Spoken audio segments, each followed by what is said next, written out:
Bismillah. Assalamualaikum warahmatullahi wabarakatuh.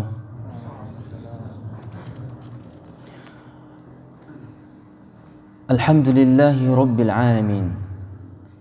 Alhamdulillahi alladhi ad'amana bi ni'matil iman wal islam. Asyhadu an la ilaha illallah wahdahu la syarika lah. Wa asyhadu anna Muhammadan abduhu wa rasuluhu la nabiyya wa la rasula ba'dah.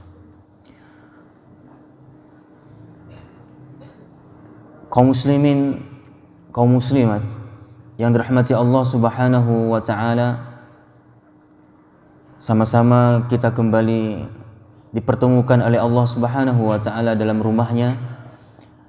Sebagaimana biasanya sama-sama kita bermajelis sejenak, majelis yang insya-Allah diberkahi, majelis yang insya-Allah dirahmati oleh Allah Subhanahu wa taala.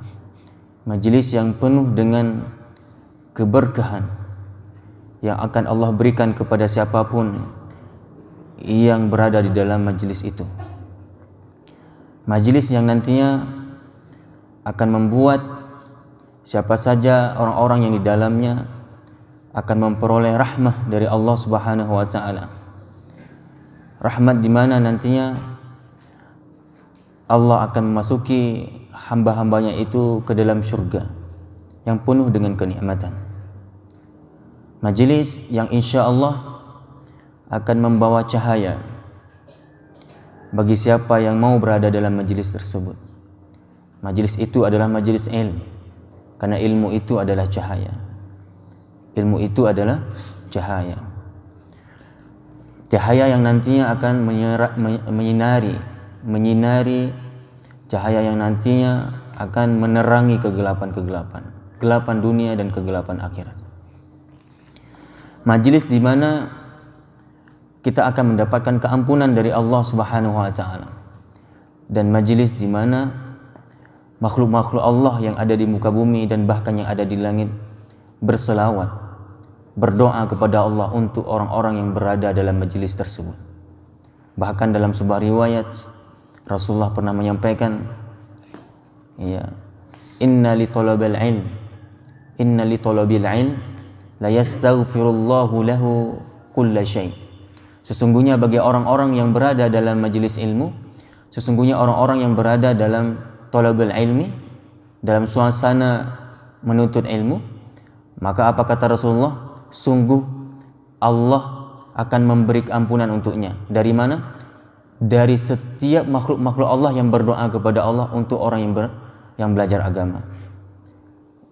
Inna li talabil ilmi, sesungguhnya bagi mereka yang menuntut ilmu, la yastaghfirullahu lahu, sesungguhnya seluruh makhluk Allah itu akan beristighfar kepada Allah untuk orang yang berada dalam majelis ilmu. Kulla syai', kata Rasul, kulla syai', enggak ada pengecualian. Yang namanya makhluk, siapa makhluk? Gampang untuk mendefinisikan makhluk. Makhluk adalah selain Allah, itu aja. Enggak usah banyak teori-teori ini, teori itu, definisi ini, definisi itu. Singkat saja, makhluk adalah selain Allah, itu semua makhluk. Nah, apa kata Rasulullah? Kulla syai', setiap sesuatu dari makhluk Allah akan berdoa kepada Allah, memohon ampun untuk orang-orang yang berada dalam majelis ilmu ataupun yang sedang belajar agama, bahkan ikan-ikan yang ada di laut sekalipun. Dalam riwayat yang lain, semut-semut yang ada, juga yang ada di sarangnya, juga ikut beristighfar kepada Allah, memohon ampun kepada Allah untuk orang yang sedang berada dalam thalabul ilmi. Maka kami sampaikan dalam Mukadimah Murusan, tidak ada majelis yang merupakan majelis itu majelis yang sangat agung, majelis yang sangat mulia, majelis yang membuat kita nanti mendapatkan kebahagiaan, ketenangan dunia dan akhirat, melainkan majelis ilmu. Dan juga Rasulullah menyampaikan majelis itu adalah majelis saking agungnya, majelis itu adalah majelis yang sangat disenangi, juga dihadiri oleh para malaikat. Bayangkan seandainya ada sebuah agenda, ada sebuah acara, ada sebuah pertemuan, perkumpulan yang di situ ada dihadiri oleh orang nomor 1 di Indonesia, misalnya dia presiden, dalam sebuah rapat, dalam sebuah pertemuan, ada presiden di dalamnya. Kita orang biasa ini, masyarakat biasa akan menilai, oh ini pertemuan nggak pertemuan sembarangan, ini pertemuan orang hebat, kan gitu. Bangga kita pun yang duduk dalam majelis tersebut pun akan merasa bangga. Alhamdulillah, presiden hadir. Ya, kemudian kita bereaksi untuk mengambil selfie dan lain sebagainya, untuk selfie dengan presiden, cium tangan presiden. Pokoknya gembira. Ketika misalnya juga di sebuah majelis itu dihadiri oleh tokoh-tokoh hebat, ya, ataupun yang dianggap tokoh, ataupun yang dianggap hebat, ya. Kadang nggak hebat tapi dianggap hebat. Ada juga yang kayak gitu. Nggak tokoh dia tapi ditokohi. Ada orang yang mungkin dipandang hebat oleh orang-orang hari ini. Bahkan hari ini orang hebat itu siapa saja bisa jadi orang hebat di pandangan manusia. Karena manusia dalam memandang hebat atau tidak hebatnya manusia itu, pandangannya itu ya pandangan dunia. Misalnya hari ini, orang sudah dikatakan dia hebat kalau sudah jadi artis. Nah itu hebat. Udah sering masuk TV, oh udah hebat, betul? Kita anak-anak waktu kecil kan kayak gitu. Mungkin sampai sekarang pun gitu. Kalau sudah ada seseorang yang sudah sering masuk TV, oh udah hebat orang itu ya. Nah, langsung hebat dibilang. Langsung dikatakan orang ini udah hebat. Nah kita katakanlah artis itu hebat mungkin. Di mata manusia dia hebat. Dalam pertemuan dihadiri artis itu, orang pasti akan mengatakan, oh ini mantap pertemuannya, orang hebat yang datang, kayak gitu. Mana yang lebih hebat? Ketika dalam sebuah pertemuan itu yang datangnya adalah para malaikat. Kenapa kita nggak merasa hebat? Kenapa kita nggak merasa bangga? Kenapa kita nggak pernah merasa senang dan biasa-biasa saja sih hati ini ketika berada dalam majelis ilmu ataupun sebelum berangkat ke majelis ilmu? Padahal majelis itulah majelis yang sangat disenangi oleh para malaikat. Malaikat bahkan turun untuk juga bermajelis, menaungi, melindungi orang-orang yang dalam majelis. Itu hadis Nabi, bukan dongeng.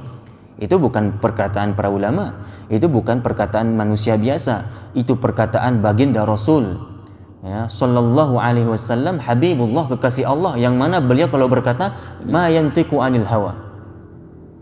Nah, yang mana Nabi itu kalau berucap sesuatu bukan dari nafsunya, in huwa illa wahyu yuha. Melainkan kalau Nabi mengatakan sesuatu itu adalah dasarnya dari wahyu yang diwahyukan kepadanya. Bukan dusta, bukan bohong. Ya, bagi kita yang beriman pasti akan meyakini ini.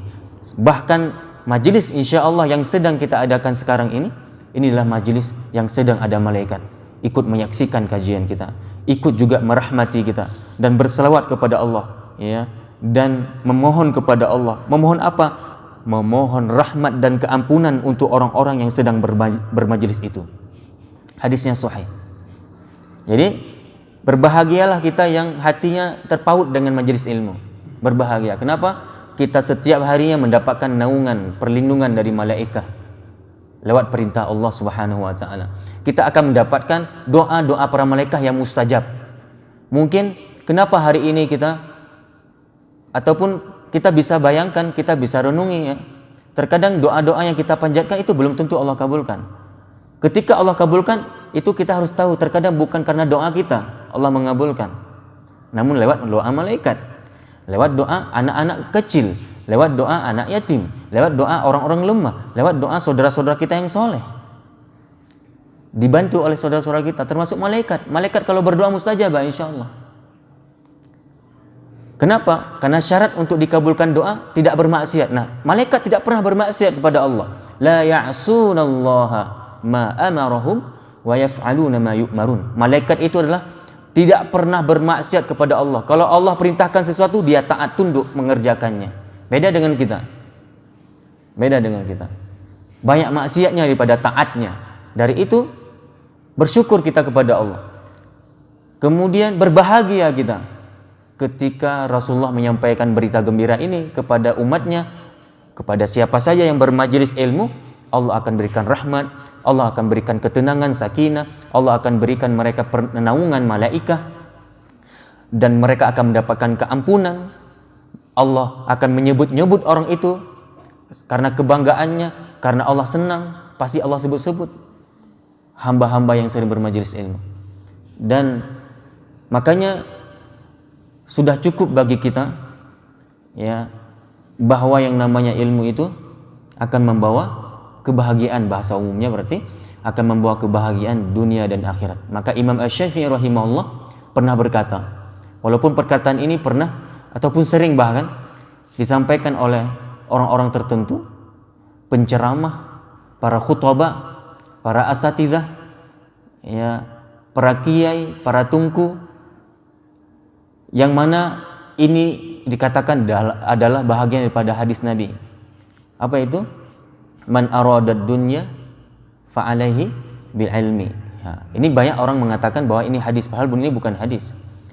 Wallahu a'lam, sepengetahuan kami ini adalah datang dari perkataan Imam Asy-Syafi'i rahimahullah, bukan hadis. Boleh cek dalam hadis. Boleh cek dalam hadis. Dalam kitab hadis maksud saya. Saking palsunya hadis ini, dalam kitab hadis palsu pun sudah nggak ada lagi hadis ini dinukilkan, coba. Nggak dinukilkan oleh para ulama. Karena memang bukan hadis. Namun ini adalah sekali lagi perkataan Imam Asy-Syafi'i. Apa kata Imam Syafi'i? Man aradad dunya fa'alaihi bil ilmi. Barang siapa yang ingin mendapatkan keberuntungan, kebahagiaan dunia, maka apa caranya? Bagaimana caranya? Fa'alaihi bil ilmi. Maka hendaklah dia wajib menuntut ilmu. Dia wajib berilmu. Karena ilmu yang akan membawa kebahagiaan dunia. Kenapa hidup kita morat-marit? Kenapa hidup kita ini ya hari demi hari yang kita hadapi masalah ya masalah dan masalah dan masalah.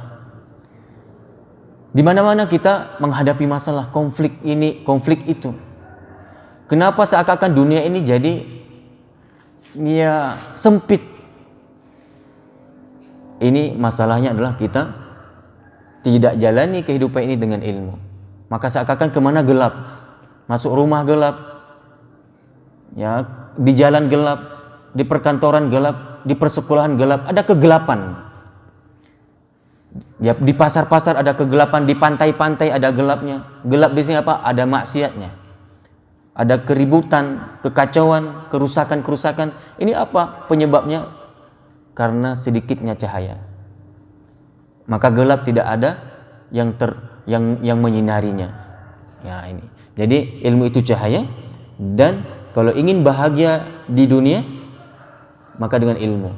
Orang yang punya ilmu bahagia. Bukan orang punya harta. Boleh cek. Coba lihat kiri kanan kita. Yang kita pasti makhluk sosial. Kitalah human relation. Kita manusia yang punya relasi satu sama yang lain. Coba lihat keadaan sekeliling kita. Betul nggak yang saya sampaikan bahwa, ataupun yang seperti Imam Syafi'i sampaikan tadi, bahwa kalau ingin bahagia di dunia maka dengan ilmu, bukan dengan harta. Karena apa? Ya, coba kita perhatikan sendiri. Banyak orang punya harta nggak bahagia. Banyak orang punya duit. Banyak orang punya uang, punya harta benda. Dia punya tanah berhektar-hektar. Dia punya mobil mewah. Kalau ada satu kakak 5 anggotanya, 5 orangnya, 5 memiliki mobil mewah. Si anak punya mobil mewah untuk ke kampus, untuk ke perkuliahan. Anaknya yang masih SMA ke sekolah pun pakai mobil mewah ataupun pakai kendaraan roda 2 yang mewah. Istrinya pun wanita karir juga punya mobil mewah. Suaminya juga. Pas pulang sama-sama nanti pulang ke rumah yang bagaikan istana. Di dalamnya tersediakan makanan-makanan enak. Coba. Namun kalau kita berkunjung ke rumah orang itu penuh dengan masalah. Kredit di sini belum kebayar. Kredit di sana belum kebayar. Coba, anaknya sudah mulai hang sedikit kepalanya karena kena sabu-sabu. Coba, yang ini sudah hamil di luar nikah, yang di sana malas belajar ilmu, diajak oleh mamanya ke pengajian nggak mau karena toh mamanya juga malas pengajian. Jadi kayak gitu masalah yang dihadapi oleh orang yang memiliki istana tadi. Ternyata memang sudah menjadi fitrah memang dalam kehidupan ini. Yang namanya harta bukan jaminan untuk bahagia. Enggak. Pejabat-pejabat, apa kurangnya uang mereka? Setiap bulan mereka sudah ada gaji tetap puluhan juta mungkin. Namun juga punya masalah banyak. Enggak tenang hidupnya, kemana-mana harus bawa satpam. Kemana-mana harus didampingi oleh security. Rumah harus ada security-nya. Kemana-mana harus ada pendamping. Enggak nyaman, enggak tenang. Takut dicuri uang, takut dirampok orang uangnya, takut dibunuh, dan lain sebagainya karena udah banyak masalah. nggak tenang. Orang yang punya jabatan nggak membuat bahagia juga ternyata. Orang yang memiliki harta benda yang banyak juga belum tentu juga dia membawa bahagia, mendapatkan kebahagiaan. Namun insya Allah yakin bahwa ilmu adalah alat, wasilah untuk meraih kebahagiaan. Maka perbanyaklah ilmu, bukan perbanyak harta. Harta datang sendiri kalau ilmu banyak. Nggak usah ragu. Ya, nggak usah ragu. Maka kata Imam Syafi'i tadi apa? Man aradat dunya fa alaihi bil ilmi. Wa man arada al-akhirah fa alaihi bil ilmi. Dan barang siapa yang juga kepingin dia bahagia di hari akhirat, dengan apa lagi? Juga dengan ilmu. Bukan dengan harta. Bukan dengan memperbanyak anak saja. Karena Allah telah katakan itu, yauma la yanfa'u malun wala banun. Karena pada hari kiamat kelak, hari yang tidak ada lagi manfaat harta benda yang kamu dapatkan dulu di waktu kamu di dunia. Gak ada lagi manfaat sama sekali. Sebanyak apapun harta yang kamu miliki, gak akan membawa kebahagiaan akhiratmu. Tidak akan dapat menyelamatkanmu dari kesulitan akhirat. Enggak. Yauma la yanfa'u malun wala banun. Pada hari kiamat, hari yang tidak ada lagi manfaat harta dan banun, anak-anak. Illa man atallaha biqalbin salim. Kecuali mereka-mereka yang membawa hati mereka, yang berhadapan dengan Allah, yang mendatangi Allah dalam keadaan hati mereka sehat. Sehat apa? Sehat hatinya, sehat karena menerima kebenaran, sehat karena telah terampuni dosanya. Jadi seperti itu. Wa man aradahuma, dilanjutkan lagi oleh Imam Syafi'i rahimahullah, ya. Wa man aradahuma, dan barang siapa yang ingin bahagia kedua-duanya, maka dengan apa? Fa alaihi bil ilmi juga. Maka hendaklah dia juga berilmu. Ingin bahagia dunia dengan ilmu, ingin bahagia akhirat maka dengan ilmu. Ingin bahagia kedua-duanya maka dengan ilmu. Dan orang yang katakan ini siapa tadi? Orang yang katakan ini adalah Imam Asy-Syafi'i, dan beliau kalau kita lihat sejarah orang yang sudah mendapatkan kebahagiaan ini. Orang yang sudah menikmati kebahagiaan ini, dan beliau buktikan bahasa beliau ini. Bagaimana seriusnya beliau dari kecil menuntut ilmu. Dari kecil sudah menuntut ilmu. Dibawa oleh ibunya ke Imam Malik, sehingga beliau menghafal kitab Muwatta, kitab hadis Imam Malik rahimahullah. Belum lewat 7 tahun sudah hafal Quran 30 juz. Bahagia kali Imam Syafi'i. Nampak berkah ilmu beliau sampai hari ini. Di mana-mana beliau disebutkan Imam Syafi'i. Yang sepengetahuan saya, ya, walaupun tidak ada survei yang pasti yang bisa saya dapati sampai hari ini, namun sepengetahuan saya sekilas, ya, bahwa dunia ini masyarakat muslim mayoritinya adalah bermadzhab Syafi'i. Dan begitu banyak orang-orang yang bermadzhab Syafi'i melahirkan ulama-ulama baru lagi. Ini wallahu a'lam, nampak Allah berikan keberkahan dari ilmu beliau. Seakan-akan beliau masih hidup di antara kita sampai hari ini. Saking sering disebutkan oleh para khutbah, para dai, ya, dan lain sebagainya. Beliau rasakan kebahagiaan itu sampai beliau wafat. Ya, wallahu a'lam bissawab. Saudaraku yang dirahmati Allah Subhanahu wa taala, dari itu sama-sama kita bersabar sekarang. Sama-sama kita bersabar di atas jalan ilmu ini, dan sabar itu sekali lagi tanpa batas. Sabar itu apa? Tanpa batas. Ada batas sabar? Enggak ada batas. Ada orang katakan, Pak Ustadz, sabar ya sabar, tapi kan ada batasnya, gitu kan? Sabar enggak ada batas. Kenapa sabar enggak ada batas? Karena pahalanya pun tanpa batas. Kenapa kita bersabar dan sabar itu tanpa batas? Sabar dan bersabar, sabar lagi dan sabar lagi. Wasabiru warabitu. Ya, jadi kata Allah apa? Wasabiru ya ayyuhalladzina amanu biru wasabiru. Ya ayyuhalladzina amanu isbiru wasabiru. Tidak hanya Allah perintahkan, ya Allah, wahai manusia, hai orang-orang yang beriman, bersabarlah. Tidak titik sampai situ. Hai orang-orang yang beriman, bersabarlah dan perteguhkanlah kesabaranmu. Jangan berhenti. Sabar dan sabar. Surah apa tadi? Ali Imran 200. Ayat terakhir dari surah Ali Imran. Ya ayyuhalladzina amanu isbiru wasabiru.